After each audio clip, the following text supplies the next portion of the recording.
ఇవాళ ప్రపంచ స్థాయిలో ఒక క్రూజ్ షిప్ గురించి అందరూ మాట్లాడుకుంటున్నారండి.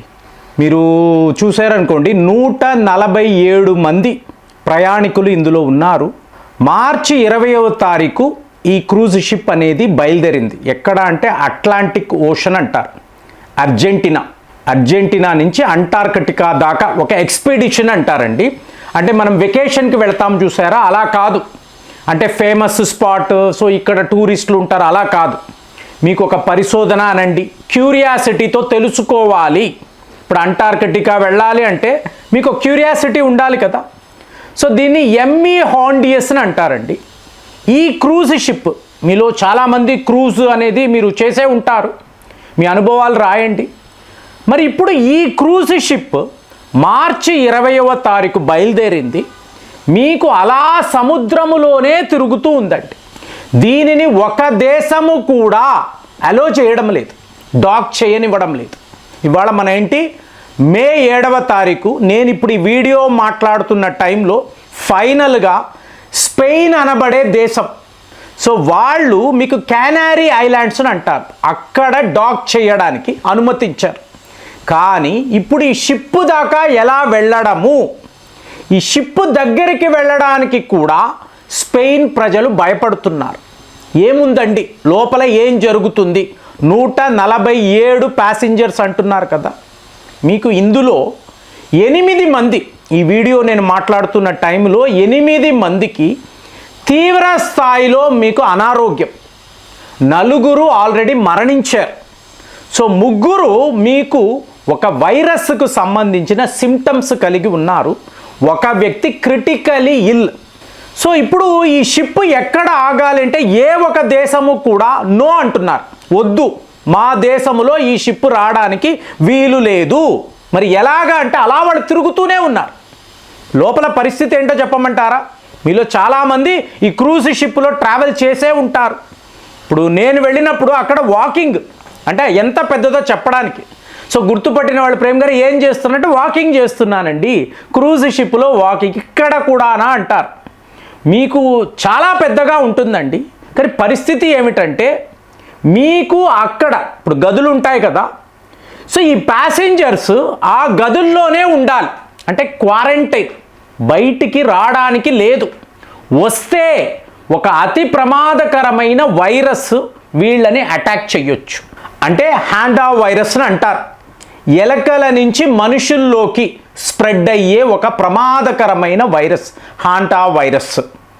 సో ఇప్పుడు ఈ హాంటా వైరస్ ముందు ఒక ఫ్యామిలీ అర్జెంటీనాలో ఎక్కిన భార్యాభర్తలు. సో వీళ్ళలో కంటే మీకు ఎలా చెప్పాలి, సౌత్ అమెరికాలో అర్జెంటీనా, చిలీ లాంటి దేశాలు ఉంటాయి చూసారా, అడవుల్లో నుంచి మీకు ఎలకల్లో నుంచి మనుషుల్లోకి ప్రవేశించే ఒక వైరస్. సో ఇప్పుడు ఈ భార్యాభర్తలు ఎక్కారు చూసారా, సో వీళ్ళలో ఆల్రెడీ మీకు ఈ వైరస్ ఉంది. ఇది ఇమీడియట్గా ఒక వ్యక్తిని అటాక్ చేసింది. ఆ వ్యక్తి మీకు ఏప్రిల్ 11వ తారీఖు మరణించాడు. ఇప్పుడు ఏమైపోయింది, వరల్డ్ హెల్త్ ఆర్గనైజేషన్ ఇతను ప్రయాణించిన విమానం, మరి ఇప్పుడు అర్జెంటీనా దాకా రావాలి కదా, ఇంకొక దేశం నుంచి రావాలి. ఇతను ప్రయాణించిన విమానము, అందులో ఉండే 88 మంది. సో వీళ్ళు ఎక్కడెక్కడికి ఏ ఏ దేశాలకు వెళ్ళారు, సమ్మర్ కదండి, వీళ్ళు ఎక్కడికి వెళ్ళారు, మీకు ఈ హాంటా వైరస్ స్ప్రెడ్ అవుతుందా? ఇప్పుడు ఫ్రెండ్స్ మనకే ప్రాబ్లం లేదండి, మనం భారత్లో ఉన్నాం, సురక్షితంగా ఉన్నాం. నేను మామూలుగా ఎన్ఆర్ఐస్ గురించి మాట్లాడుతున్నాను. ఎందుకంటే వెకేషన్ అన్నప్పుడు అమెరికా నుంచి, యూరోప్ నుంచి వివిధ దేశాలకు వీళ్ళు వెళుతూ ఉంటారు. సో ఇప్పుడు 88 మంది విమానంలో ఇతనితో ప్రయాణించిన వాళ్ళు ఏ ఏ దేశాలకు చెందిన వాళ్ళు. ఇది ఎంత ఒక క్రైసిస్ అంటే, మీకు యూకే యొక్క ప్రధానమంత్రి ఆయన మెసేజ్లు పెడుతున్నాడు, అయ్యో ఈ షిప్ని ఏదో ఒక రకంగా సెక్యూర్ చేయండి, కాపాడండి, ఇందులో మా యూకే పౌరులు కూడా ఉన్నారు. చూడండి, సో వరల్డ్ హెల్త్ ఆర్గనైజేషన్ కంటిన్యూస్గా ఈ షిప్ని మానిటర్ చేస్తున్నారు. ఎవరు బయటికి రావడానికి లేదు, కానీ ఈ షిప్ దగ్గరికి ఎవరు వెళ్తారు? ఇప్పుడు ఇది కానరీ ఐలాండ్స్ దగ్గర ఆగిందండి, వెళ్ళి రెస్క్యూ చేయాలి కదా. ఇప్పుడు ఈ 147 మంది అంటే 8 మందిని విడిచిపెట్టండి, 139 మందిని రెస్క్యూ చేయాలి కదా. మరి వీళ్ళలో ఎంతమందికి వైరస్ ఉంది, వివిధ దేశాలకు చెందిన వాళ్ళు. ఎందుకంటే ఎక్స్పెడిషన్ టూర్ అన్నప్పుడు మీకు యూరోప్ నుంచి ఎన్నో దేశాల నుంచి వస్తారు. అంటార్కిటికాకు వెళ్ళాలి అనే సరదా మీకు, అలాగే ఒక క్యూరియాసిటీ చాలామందికి ఉంటుంది. ఇప్పుడు ఎవరు వెళ్తారు? ఎవరు వెళ్ళలేరు. సో లోపలే క్వారంటైన్లో ఉన్నారు. మార్చి 20 నుంచి, అంటే మీకు ఏప్రిల్ 11 ఫస్ట్ వ్యక్తి మరణిస్తే ఏప్రిల్ 24, ఏప్రిల్ 26 భార్యాభర్తలు. సో వీళ్ళ నుంచే ఇది సంక్రమించింది అంటున్నారు కదా, వీళ్ళిద్దరూ కూడా మరణించారు. మళ్ళీ మే 2వ తారీఖు 4వ వ్యక్తి. సో మరి ఇప్పుడు ఎంతమందికి వైరస్ ఉంది? ఏమంటే ఇలా జరుగుతుందా? ఒక ఓడలో 147 మంది ప్యాసింజర్స్. సో వీళ్ళకు ఇలాంటి వైరస్ రావడము మీకు షిప్లోనే, ఫ్రెండ్స్ చెప్తున్నా కదా, 5 స్టార్ హోటల్లా ఉంటుందండి. మీకు అద్భుతమైన ఫెసిలిటీస్. మీరు ఒక స్విమ్మింగ్ పూల్ అంటారు, అలాగే మీకు ఫుడ్ కోర్ట్ అంటారు, అలాగే కొంతమంది డ్రింక్స్ తీసుకుంటూ ఉంటారు. మీకు మెడికల్ సపోర్ట్ ఎక్స్పర్ట్స్, డాక్టర్లు ఉంటారండి. అలాంటప్పుడు వాళ్ళు కూడా ఏమీ చెయ్యలేని పరిస్థితి. సముద్రంలో అలా ఈ షిప్ తిరుగుతూనే ఉంది. ద డెత్ షిప్ అని దీనికి పేరు పెట్టారు. ఇప్పుడు మీరు గమనించారనుకోండి, 1347 ఎప్పటిదో మీకు ఒక ఓడ మెడిటరేనియన్ సీ అంటాం చూసారా, ఈ రష్యా యూరోప్ వద్ద ఉండే సముద్రం.